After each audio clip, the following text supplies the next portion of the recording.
The sense of the desert began to hold meaning for Karen. She felt a great leveling process at work within her, leading to supreme happiness. The rich, thick amber light of June reflected from a golden medium and seemed to float in the warm air. The azure blue sky was interrupted only by vast, creamy white columnar clouds rolling up from the horizon like colossal ships with bulging sails. Summer was at hand, with its rush of growing things. Karen rode far and wide, seeking the secret that eluded her. Only a few days remained until she would ride down to Lost Mule Canyon. The low singing melody of wind in the cedars accompanied her. The earth became too beautiful for her magnified sight.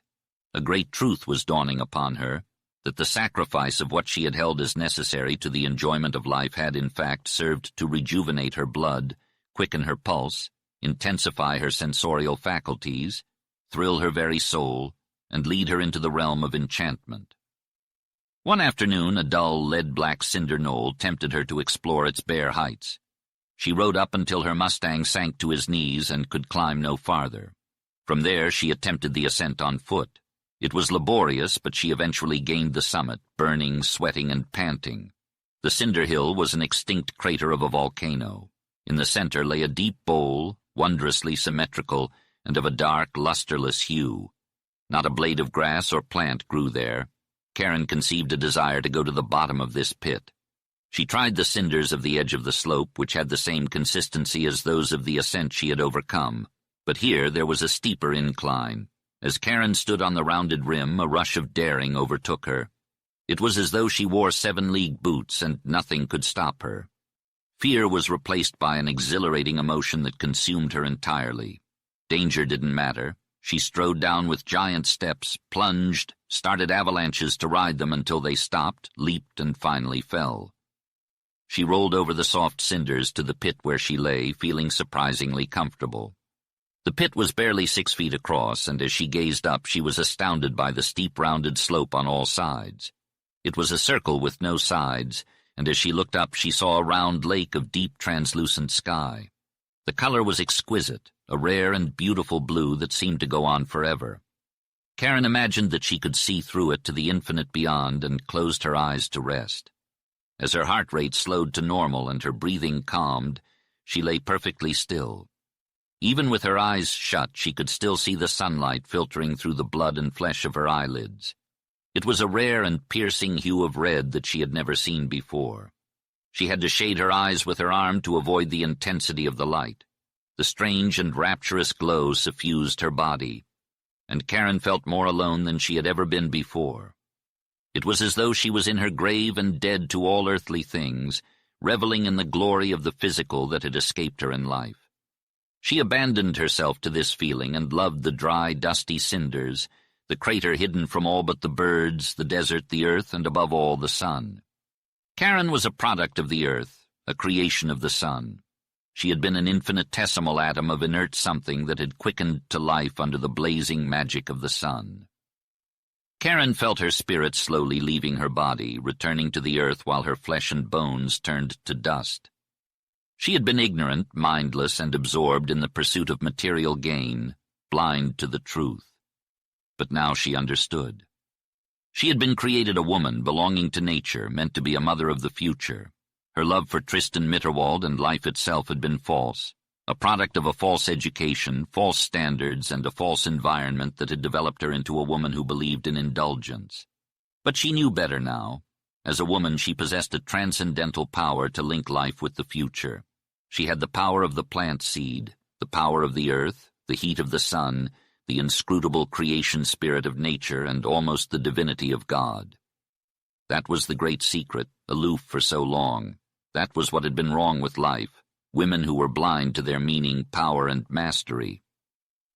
Karen abandoned herself to the woman within her, holding out her arms to the blue abyss of heaven as if to embrace the universe. She was nature, kissing the dusty cinders and pressing her breast against the warm slope. Her heart swelled with a glorious and unutterable happiness. Later that afternoon, as the sun set under a gold-white scroll of cloud, Karen returned to Deep Lake. She saw a familiar figure lounging nearby. It was Charlie, the sheep-herder of Lost Mule. "Howdy," he drawled with his queer smile. So it was you all who had this Deep Lake section? Karen greeted him warmly, shaking his hand. Yes. And how are you, Charlie? She asked. Me? Oh, I'm tip-top. I'm sure glad you got this ranch. Reckon I'll hit you for a job. Karen smiled. I'd give it to you. Are you still working for the Vandermeers? Karen asked Charlie. Nah, not anymore. Stanton and I had a falling out with them, Charlie replied with a dry tone. Karen couldn't help but be reminded of Lost Mule as she looked at Charlie's lean, olive-brown face and lanky figure in blue jeans. Oh, I'm sorry to hear that. Did Stanton quit too? She asked. Yep, he sure did, Charlie confirmed. What happened? Karen inquired. I reckon it's because Joyce started seeing Mitterwald, Charlie answered with a grin. Karen's mind went blank for a moment, but then she quickly tried to think of something else to ask. Are the Vandermeers back? She asked. They've been back for a few days now. I thought Hoyle would have told you, but maybe he didn't know. Nobody's been to town, Charlie informed her.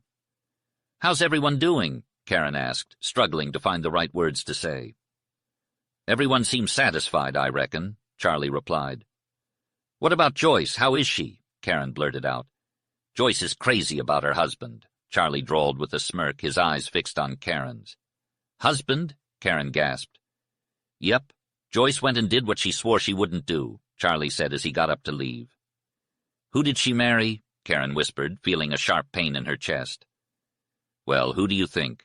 Your old flame that you didn't want, Charlie answered with a slow grin. Mitterwald. They came back from the Tonto hitched up. Chapter 12. Karen's consciousness was shrouded in a hazy sense of movement, darkness, and frigid air that seemed to last for an eternity. Suddenly, a tumble over jagged rocks and a sharp jab from a branch brought her sharply back to the reality of her situation, if not her mental state. The blackness of the night had descended upon her, yet the stars were shining brightly above. She had stumbled over a low ledge, her body aching from the impact. She had wandered aimlessly, dazed and confused, until the pain brought her back to reality. She would have been lost if not for the campfires shining through the cedars. But it didn't matter, she was lost anyway. What had happened? Charlie, the sheep herder. The weight of his words hit her like a ton of bricks, and she collapsed onto the cold stones, quivering from head to toe. She dug her fingers into the moss and lichen, moaning, "Oh, God, to think that after all it happened." Her heart felt like it had been ripped apart, causing her unbearable pain.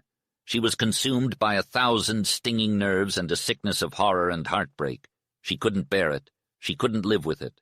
She lay there until energy replaced shock, then rose to rush into the darkest shadows of the cedars, groping here and there, hanging her head, wringing her hands, and beating her breast. "It can't be true," she cried. "Not after my struggle, my victory, not now." But there had been no victory, and now it was too late. She was betrayed, ruined, lost. That wonderful love had transformed her, but now it had caused havoc. She fell against the branches of a thick cedar that upheld her, the once sweet fragrance now bitter, the once blissful life now hateful. She couldn't stand still for a single moment. The black night, cedars, brush, rocks, and washes didn't seem to obstruct her. In a frenzy she rushed on, tearing her dress, her hands, and her hair. Violence of some kind was imperative. Suddenly a pale, gleaming open space shimmering under the stars appeared before her. It was water, deep lake, and instantly a hideous, terrible longing to destroy herself obsessed her. She had no fear. She could have welcomed the cold, slimy depths that meant oblivion. But could they really bring oblivion? A year ago she would have believed differently. She wouldn't have been able to bear the agony that she was experiencing now. She had changed. A cursed strength had come to her, and it was this strength that now amplified her torture.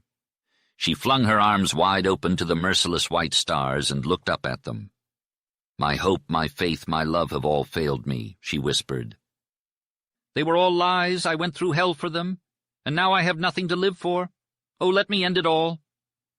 If she prayed to the stars for mercy, it was denied her. They blazed on, passionless, but she couldn't kill herself. Death would have been the only relief and peace left to her in that hour.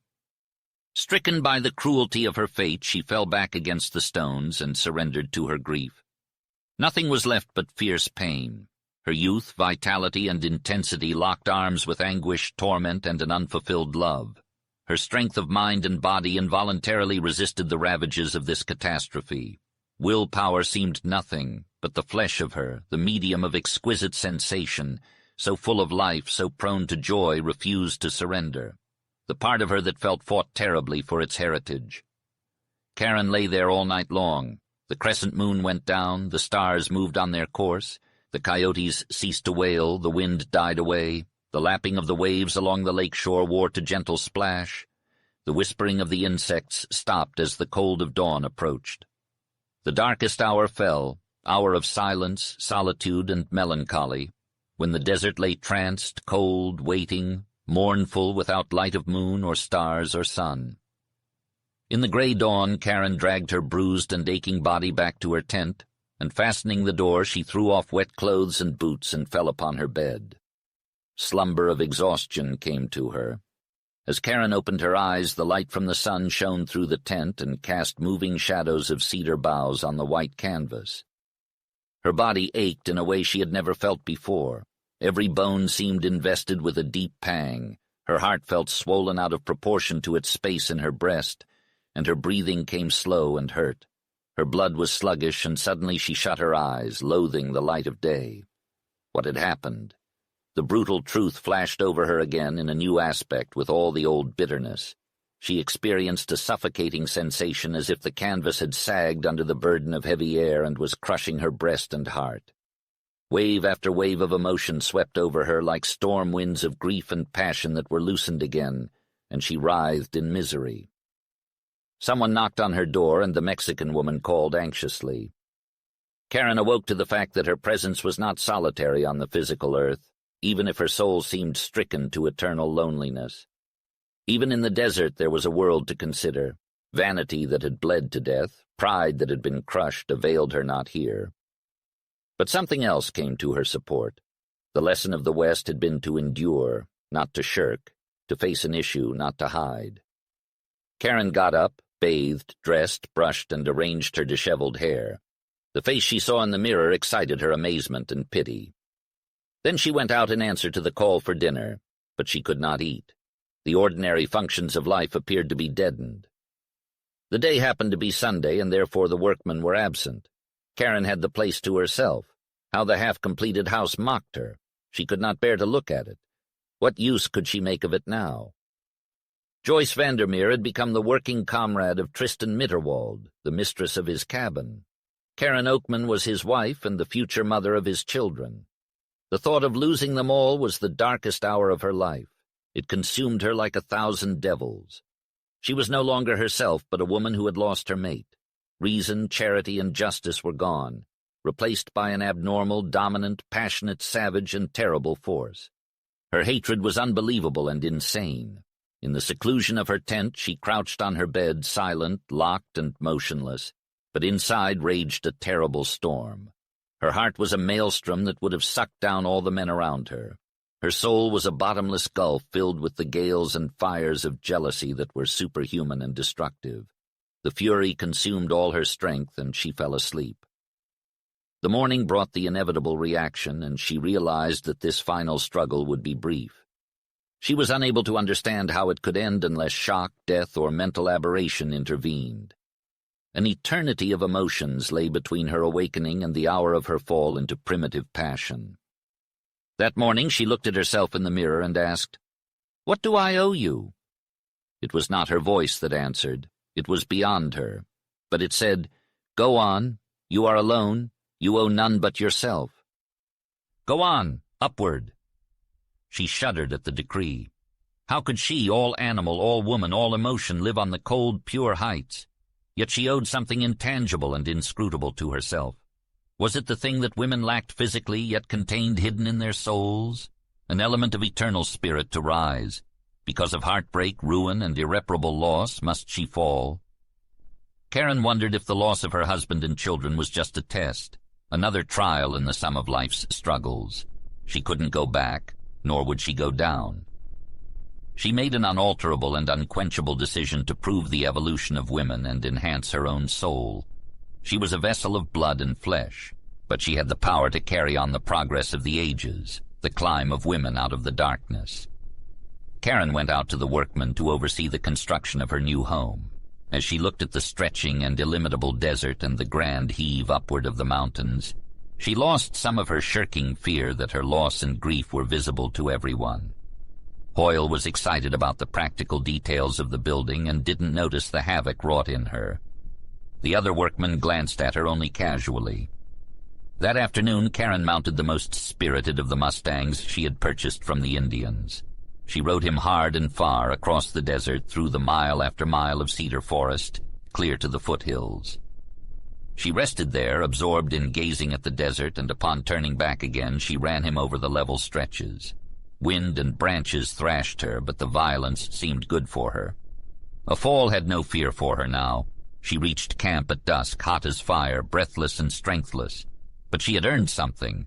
Such action required constant use of muscle and mind. If need be, she could drive both to the very furthermost limit.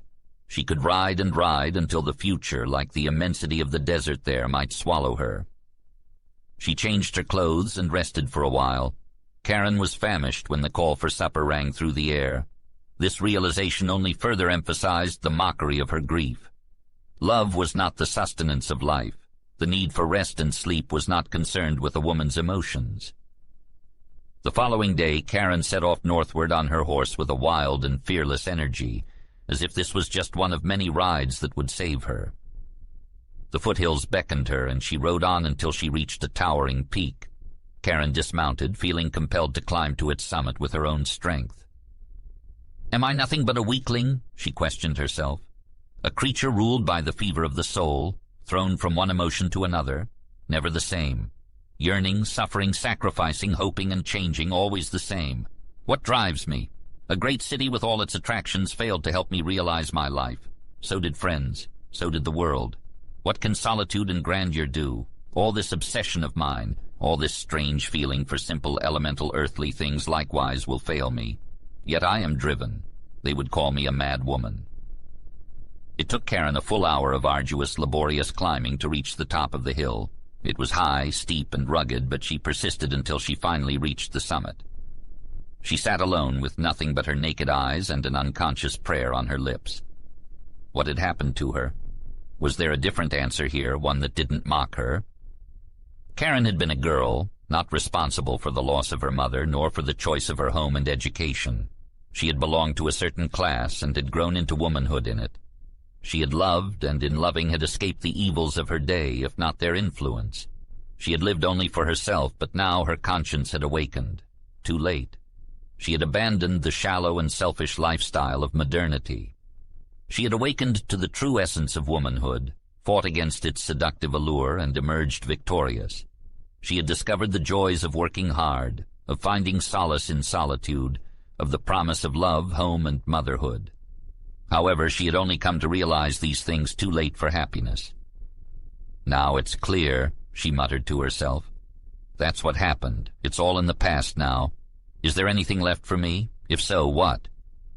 She tossed her question to the winds of the desert, but the vast expanse seemed too distant and indifferent to her small existence. So she turned her gaze to the mountain kingdom, looming above her, piercing the clouds with its majestic peaks. It was a colossal upheaval of the earth's crust, blanketed at the base with miles of pine forest, and cut through the middle by steep, winding slopes of aspen. The mountain was torn apart by canyons and ravines, and its peaks were crowned with snow. Karen was no longer captivated by its beauty and grandeur. She was focused on its endurance, its strength, its age, and its struggles. She studied it with a magnifying glass. What unimaginable force had pushed those slopes up and lifted the mountain to the clouds? Was it a natural disaster, a volcanic eruption, or the result of the Earth's expansion or contraction? Whatever it was a reflection of the universe's labor. This mountain had once been a hot gas ejected from the sun, and now it was solid granite. What had it endured during its formation? How big was it before its millions of years of struggle? The mountain had been through it all. Eruptions, earthquakes, avalanches, glacier attrition, water erosion, frost cracking, rain and wind, and snow weathering. It had fought against these forces eternally, but still it stood tall and magnificent, battle-scarred and undefeated. Its peaks reached towards the sky, almost as if crying out for mercy from the infinite. The mountain knew it was doomed, perhaps to make way for a newer and better kingdom, but it endured because it was part of nature's spirit. The great circular line of rock below the peaks showed where the heart of living granite had blown out ages ago, releasing black lava streams and hills of cinders onto the surrounding desert. Despite the greenery that surrounded it, the mountain was ancient.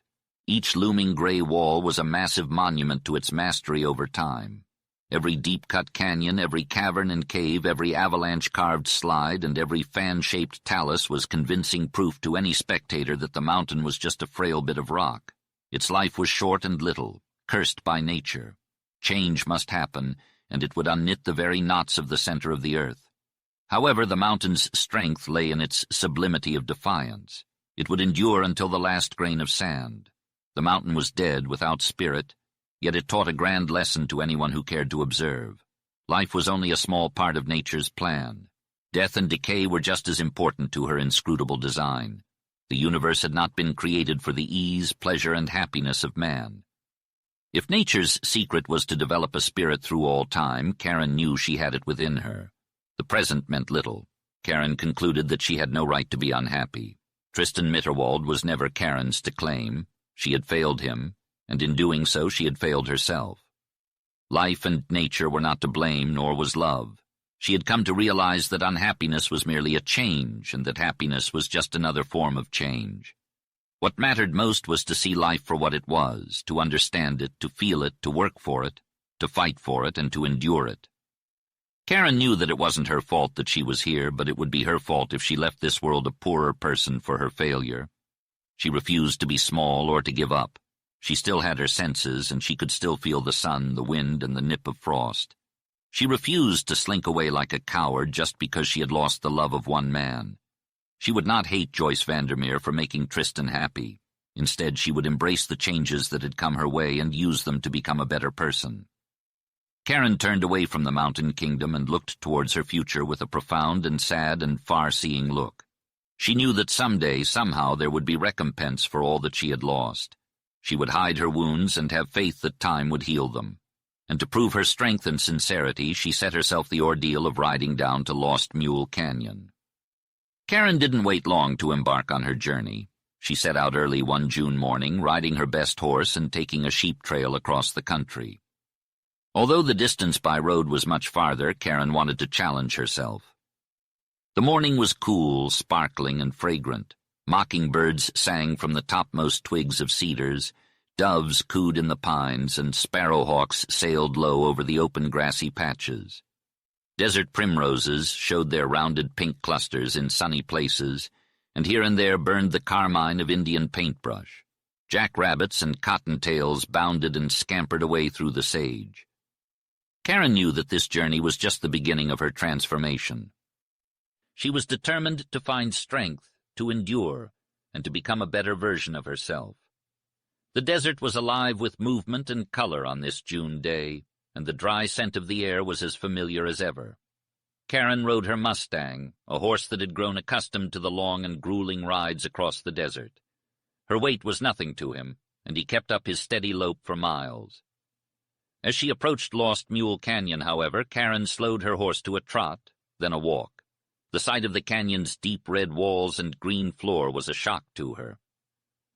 The trail led to the road that led to Ryan's sheep camp, several miles west of the cabin where Karen had encountered Hayes Ruff. She remembered the twists and turns of the road, and especially the steep drop-off where the road descended into the canyon. At the foot of the descent, Karen dismounted and walked. Every step of the way was familiar to her, and she wanted nothing more than to turn and run away. But she kept going, mounting her horse again once she reached level ground. The sound of the creek reached her ears, sweet and sad and powerful enough to bring tears to her eyes. Summer had advanced down here, with thick foliage covering the sandy road. Karen rode through the shaded areas, then out into the sunnier regions of isolated pines. This was where she had raced Calico with Tristan's bay, and where she had caught him. This was where she had fallen. Karen paused under a pine tree, remembering the moment when Tristan had held her in his arms. Tears filled her eyes as she thought of what might have been, if only she had known the truth back then. As she rode on, a craggy red wall loomed above the trees, its pipe organ shape familiar to Karen. She left the road and headed down to the creek.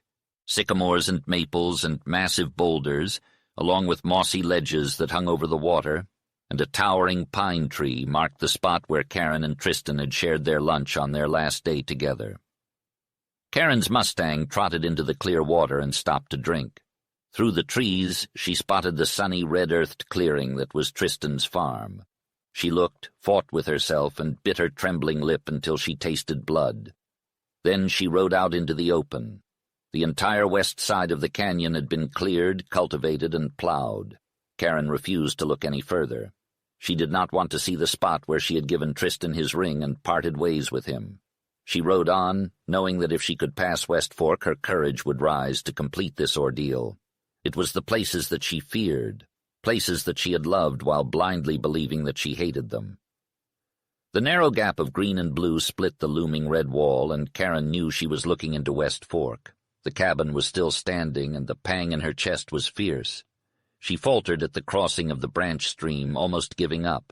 The water murmured, the leaves rustled, the bees hummed, and the birds sang, all with a sad sweetness that seemed to belong to the past.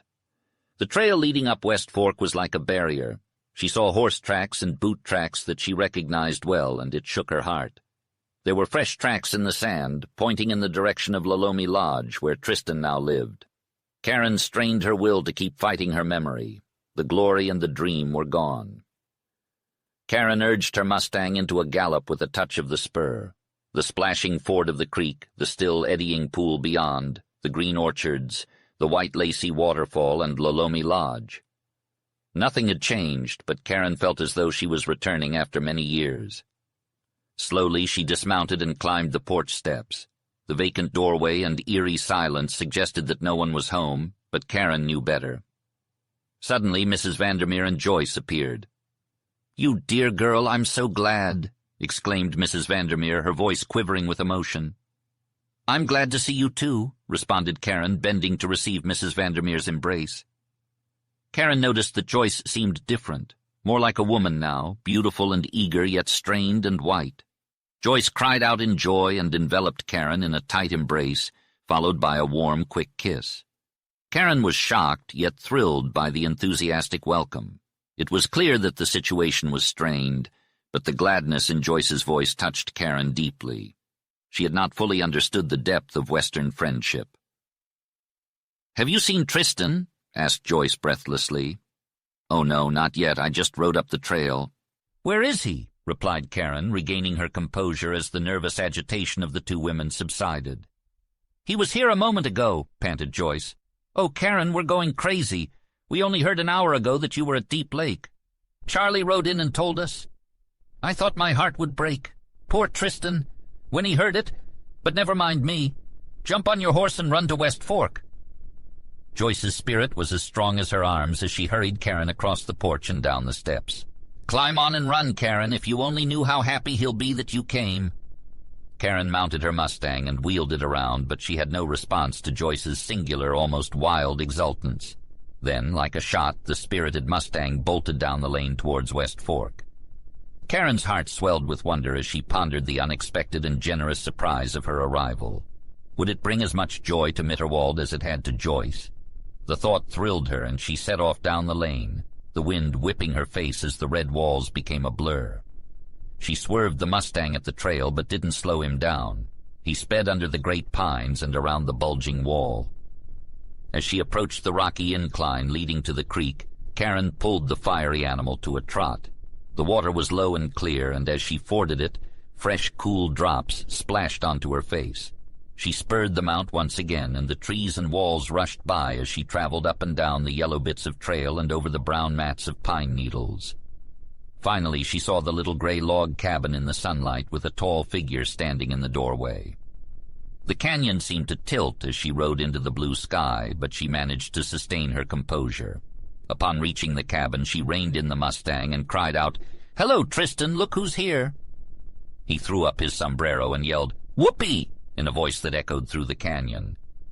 Karen was taken aback by the unexpected Western yell, wondering if her greeting had been insincere. Tristan approached her, looking gaunt and worn with deeper lines and whiter hair. "Karen Oakman, so it was you?" he asked hoarsely. "Tristan, I reckon it was," she replied. "I bought your Deep Lake Ranch site. I came back too late. But it is never too late for some things. I came to wish you and Joyce all the happiness in the world and to say we must be friends," he said, his gaze making her tremble. He walked up to her Mustang, towering over her with his tall frame. As her ungloved hand rested on the saddle's pommel, he placed a large hand on hers. "Have you seen Joyce?" he asked. "I just left her. It was funny the way she rushed me off after you, as if there weren't two." Tristan's eyes, or the movement of his hand, stopped her from finishing her sentence. His piercing gaze seemed to reach her soul as his hand slid along her arm to her waist and around it. Her heart felt like it was going to burst. "Kick your feet out of the stirrups," he ordered. Karen instinctively obeyed. With a strong pull, he hauled her halfway out of the saddle and into his arms. Karen had no resistance, sinking limp in amazement.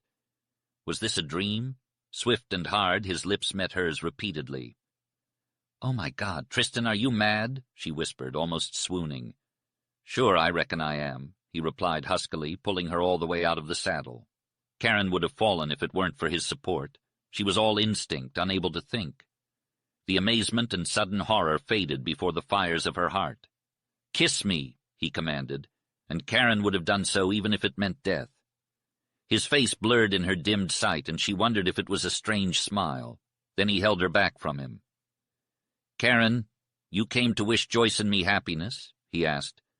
"Oh, yes, yes, pity me. Tristan, let me go. I meant well. I should never have come." "Do you love me?" he asked with a passionate shaking clasp. "God help me, I do, and now it will kill me. What did that damned fool Charlie tell you?" His sharp query brought her upright, and her sight suddenly cleared. Could this colossal figure be the tragic Tristan who had emerged from the cabin door? "Charlie told me that you and Joyce were married," she whispered. Tristan replied, "You didn't believe him." She was speechless, only able to gaze at her love, who appeared almost transformed, silhouetted against the looming red wall. "That was just one of Charlie's weird jokes. I warned you to be wary of him. Joyce is married, yes, and very content. I am beyond happy too, but I am not married. Lee Stanton was the fortunate groom. Karen, the moment I laid eyes on you, I knew you would return to me." The end. This concludes West to the Canyons, a Western novel. Written by Ken Cannon. Visit brooksaudiobooks.com for updates on the availability of new books and a special free offer.